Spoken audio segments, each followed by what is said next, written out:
I'd like to call the January 5th, 2022 Air Finance Committee meeting to order.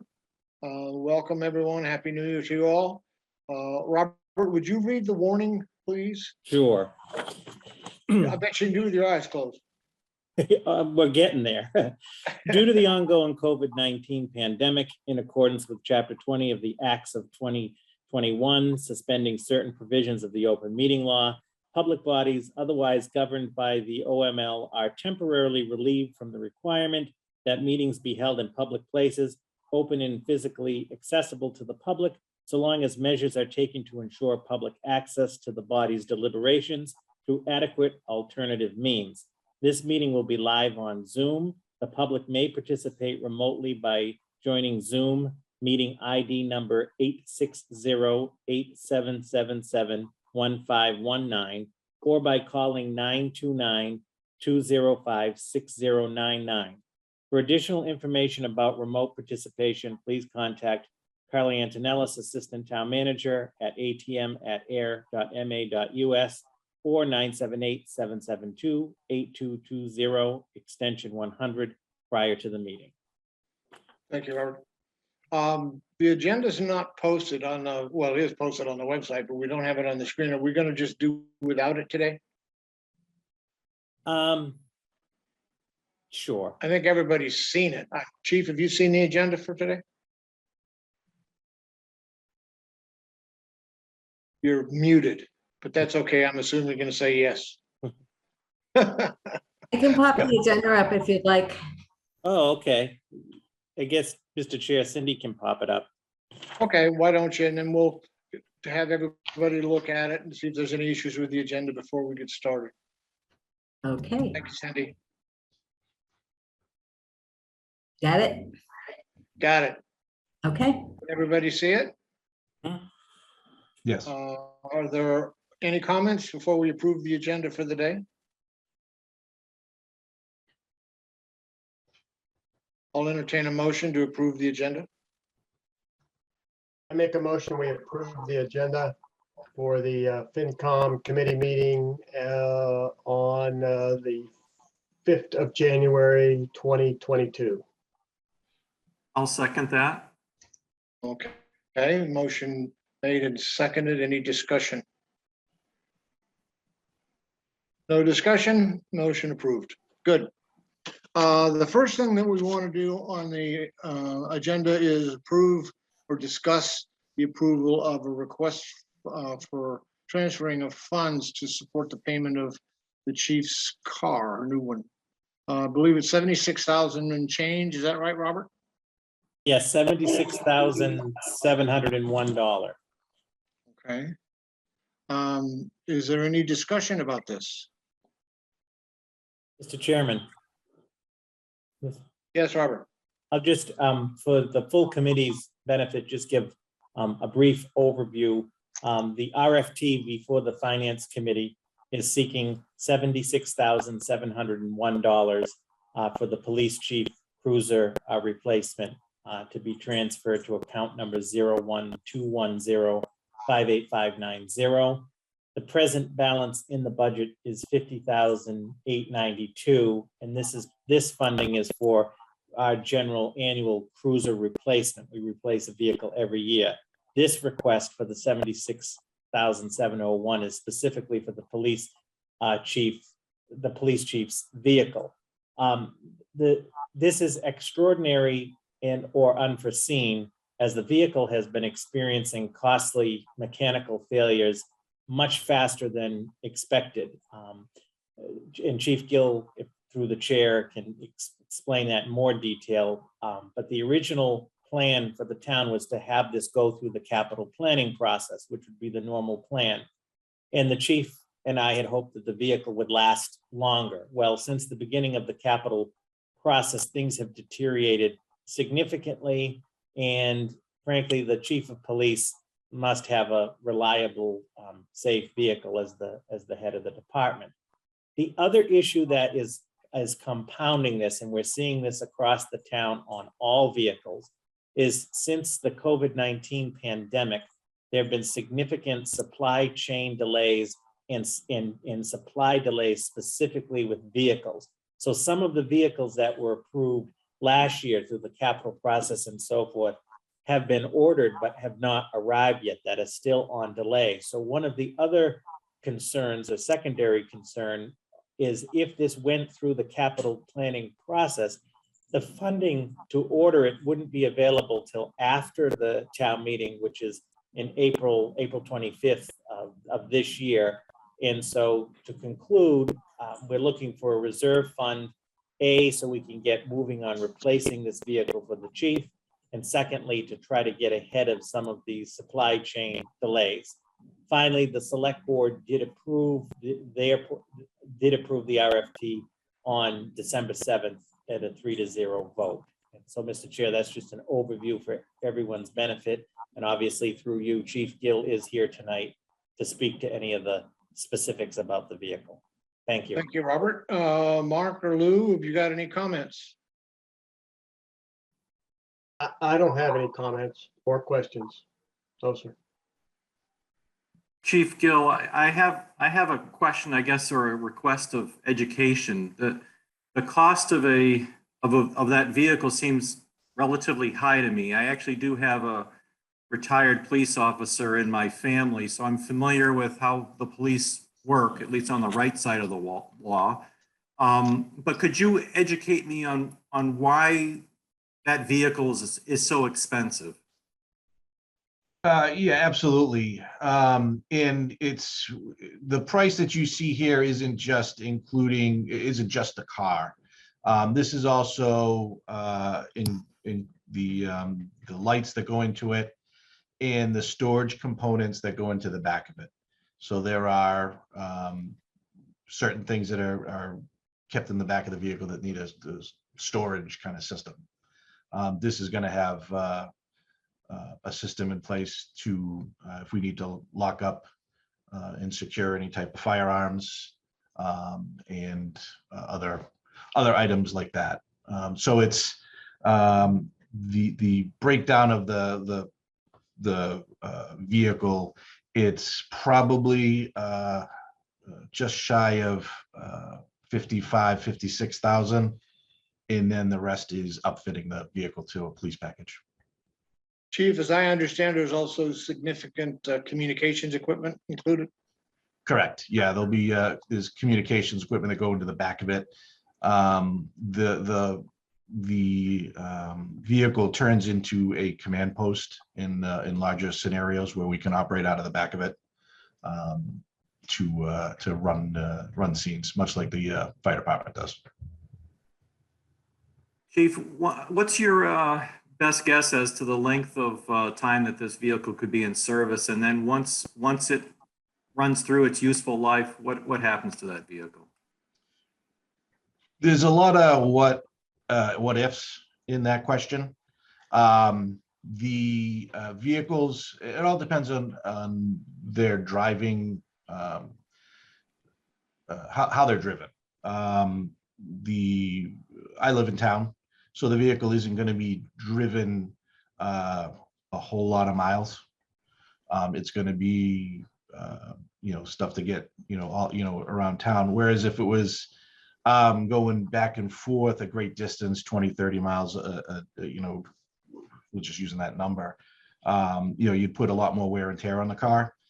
I'm expecting that this car to last well over 5 years. Okay. And then what happens to the car usually after the 5 years is up? Sure, and that's a what if. Our hopes for the car that's being driven right now was that it would have been put into a kind of the utility portion of our fleet, which would, if somebody needed a car to do another function that wasn't necessarily patrol, we would put it into that section. Whether or not we can do that with the current car is unknown right now, but generally the cars that have the lowest mileage will tend to go into that fleet and do very well for several more years. Okay, thank you. I do have a question. When vehicles become modified, does that void any warranties on the vehicles? Specifically like mechanical, and, you know, the transmission, electrical, because you add all the components. Is there, or is there some kind of warranty that goes along? You know what I'm getting at? Yeah, So no, we I don't- absolutely do, and that's a great question. So the warranties that you know, that go with the car have never been voided by upfitting a car to a cruiser package. We've been using Fords all along, and every vehicle that we've had, their warranties have always been honored, no matter what the upfitting has been. All right, good, thank you. Any other questions? Then I would accept a motion to approve the reserve funds transfer for the chief's vehicle. I make a motion that we approve the reserve fund transfer for the police chief's vehicle to the amount of $76,000 and change. Second that? Okay, motion approved. How about a roll call vote?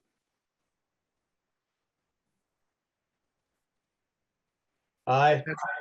Yeah, Patrick Diamond says aye. Aye. Mark Smith says aye. Conrad says aye. The motion is passed, and Chief, welcome to your new car. Thank you very much. I truly appreciate it. I understand. The other item on the minutes, which should go quite quickly, is the approval of the minutes from the November 16th, 2021 meeting. Cindy, can you put those up, please? By the way this is going to work, Mark and Lou, is since we're not all together for all of us to sign the document, what'll happen is once we finish tonight, then what I'm going to do is I will print the documents out. I will sign them, scan them, and send them to Carly. Okay. Hey, I don't have those minutes. Oh, I sent them to Carly. Okay. Well, we know what they are, so why don't we just ask the question? Are there any questions or discussion about the November 16th, 2021 minutes? Lou, you were the clerk. Would you like to speak to it? Well, I have no points of clarification. I think each of you responded favorably with no corrections or edits when presented. Mark, is that your recollection as well? That's my recollection also. Thank you. Yeah, mine too. Then I would entertain a motion to approve the minutes of November 16th, 2021. I'll I make a motion. to approve the minutes of the FinCom meeting from November 16th, 2021. And I'll second that. Motion passed and seconded. Can we have a roll call vote, please? Patrick Diamond says aye. Mark Smith says aye. Conrad says aye. Motion passed, minutes passed. Robert, I think that pretty much brings us to the end of our agenda for today, unless you would like to add something. Mr. Chair, if I could just very briefly under your new business, since it's just new business. First of all, thank you for your consideration on the RFT tonight. Just a quick FY23 budget update for the FinCom. You will be receiving per the budget schedule by January 14th. So Friday, January 14th, I'll be sending to each of you the first draft of the FY23 budget. So all of the budgets from departments were due December 30th. Ms. Cabri and I are in the process of just reviewing and cleaning things up and getting that together. And then on the 14th, you'll receive sort of the first draft. And as this committee knows, the budget is a process the next few months. So we'll be meeting in the future. I'm sure you'll have questions and so forth, and we'll continue to go through different drafts. So the 14th will be sort of that first benchmark.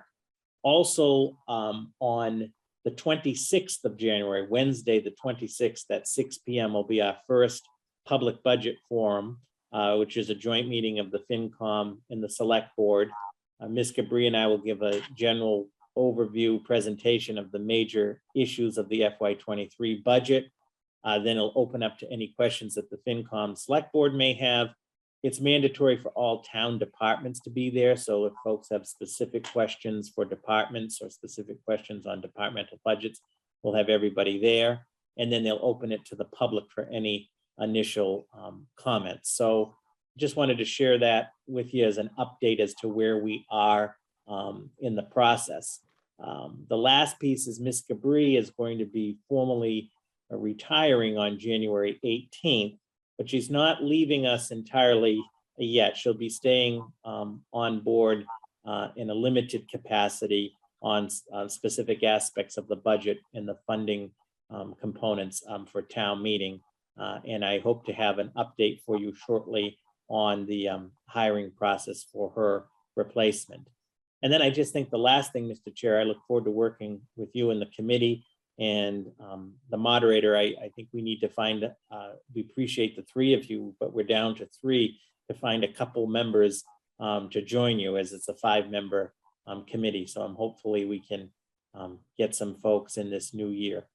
Robert, if I may, in regards to that, I don't know if you recall, but when the moderator came on board, one of the things that he did is he went and he looked into the bylaws of Ayer, and he discovered that the process that we've been using for years to bring FinCom members on was in violation of the bylaw. The bylaw requires that there be an interview session with 5 different people interviewing the candidate. And although there is no criteria for the interview, it's 5 people that will do an interview.